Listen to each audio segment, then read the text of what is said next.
So, hello and welcome to my first video about the Jobava London system. This arises after the moves d4, for example knight f6, and now the move knight c3, which prepares the move e4. So that's why black plays here the move d5 and now bishop f4. So this is basically the starting position of the Jobava London system. Here there are many moves for black. For example, bishop f5, e3, c5, those are the main moves. And here in the first video I look at bishop f5. Here I recommend the move f3. Other moves are also possible like e3 or knight f3, but this is one of the better choices. And here there are again many options for black, or at least yeah, 3 or 4 options. One of them is e6, the other one is knight c6, and then there is also this a6 move. E6 is the main line here, and the idea between f3 is to kick the bishop twice with g4 h5. And now there are two options, either to go h5 to have this blocked position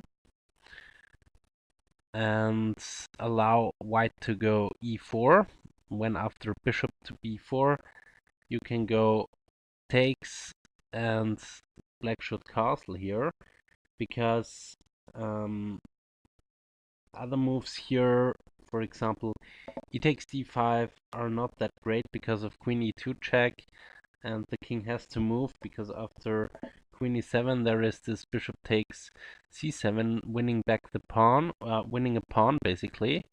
Now white has got 7 pawns and black has only got 6 pawns, so white should be better there. So that's why king f8, and this position you don't really want to have. And after queen b5, this comes with a double attack against the b pawn and the bishop.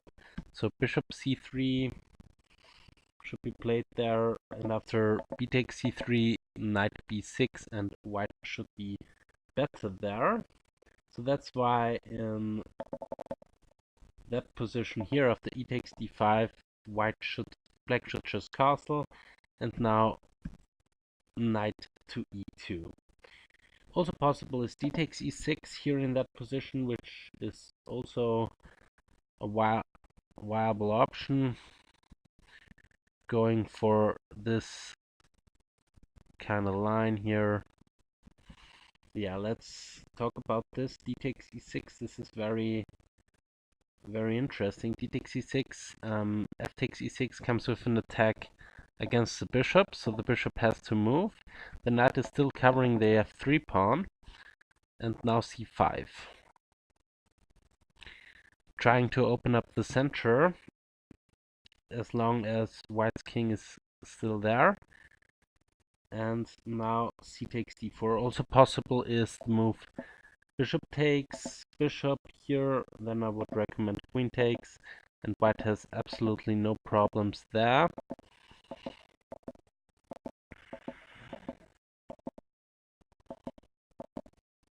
The game could continue like this, and white should be a little bit better. But okay, let's count pawns here. Yeah, white is also up a pawn in this variation, so that's why c takes d4 should be played. Now this comes with an attack against the knight. The knight cannot move because it's pinned, so the only move is to take the bishop and now play the move b3, because there was the threat of taking the b pawn with check, attacking the rook. So yeah, that's why b3 is played here. And now queen b6, going to this strong diagonal here. For example, other moves are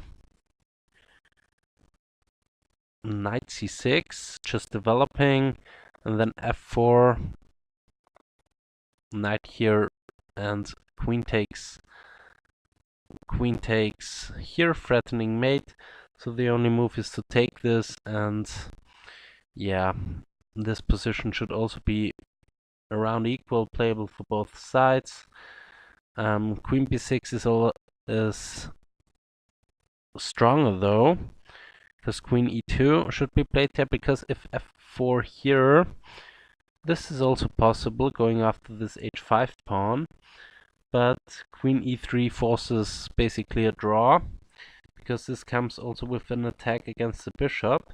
So knight ge2 defends the bishop, and now knight e5, which is a very interesting move, because f takes e5, and now queen f3 attacks the rook. So rook g1, and now bishop to c5, again attacking the rook. Knight here, and you have to accept a draw there. So that's why f4 is not working in that position. Where was I? Queen b6, queen e2, and only now f4 to prevent any queen coming to e3. And yeah, this position should be playable for both sides. White should have, yeah, both sides have some chances there. Okay.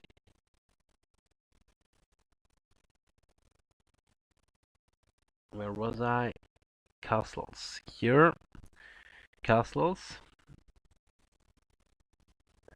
And now knight ge2 should be played there instead of the other stuff.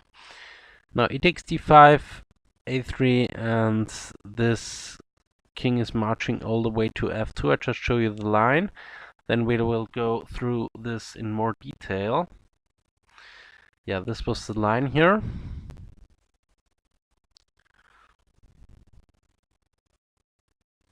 Yeah, let's try and find this where it starts. After knight ge2, here d takes e2, and now a3 attacking the bishop. Bishop takes knight, knight takes bishop. There is also this retreat option for black, this one here, but this doesn't work because of knight d5. So retreating is not an option. You have to take this knight. And now rook fe8 check, and the king steps to f2. The king is very safe there, so it shouldn't be much of a problem. The knight retreats to f8. If you go, for example, knight to c6, then you again lose this d5 pawn, and this is not an option. So that's why the knight retreats. Now the queen is defending the d5 pawn, and queen e2. Followed up with knight e6, attacking the bishop. Bishop to h3. White is fully developed, and also black is fully developed now. Knight c6, and bishop takes knight, rook takes knight, and rook to e1. Rook takes e1, rook takes e1, and queen to d7, and this position should also be around equal. Yeah. White's king and black's king, they are pretty safe there. So this is an option. Bishop g3, for example, prepare f4. And here my variation ends. And it should be around equal. So this was the h5 line. But my main line goes after h4 with h6. Here I recommend the move queen to d2.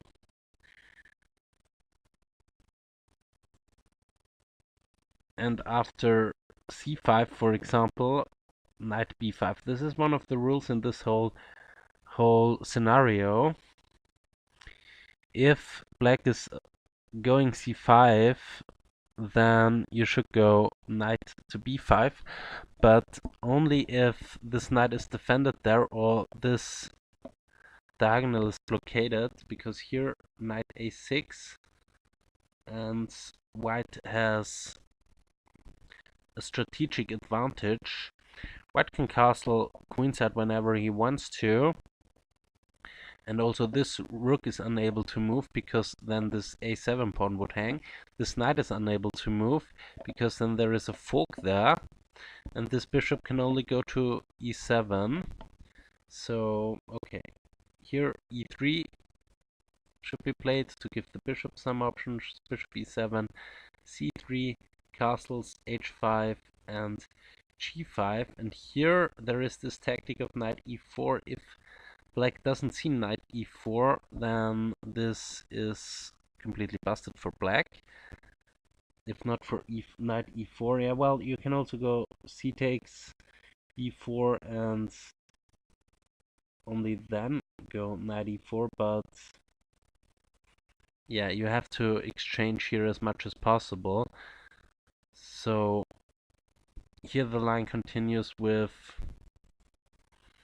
knight to e4, bishop takes bishop, knight takes queen, bishop takes queen, knight takes bishop, bishop e7 attacking the rook, rook e8 attacking the bishop, bishop g5, and another knight is still under attack, but c takes d4, because if the king takes the knight, then there is this bishop to d3 check, which would win this knight, so that's why it's not a threat right now. That's why you just retake. Now the knight attacks the bishop and rook h2, and this position should be around equal. But before here,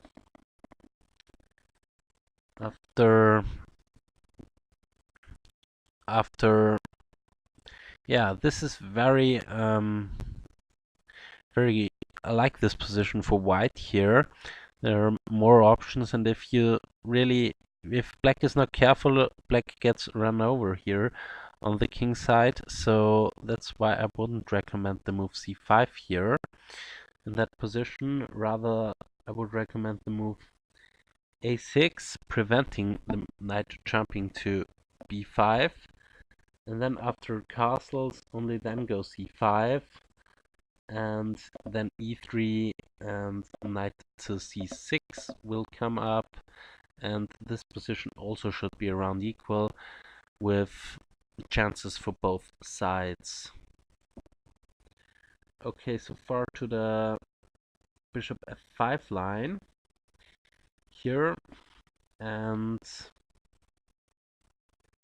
yeah, see you next time. Ciao.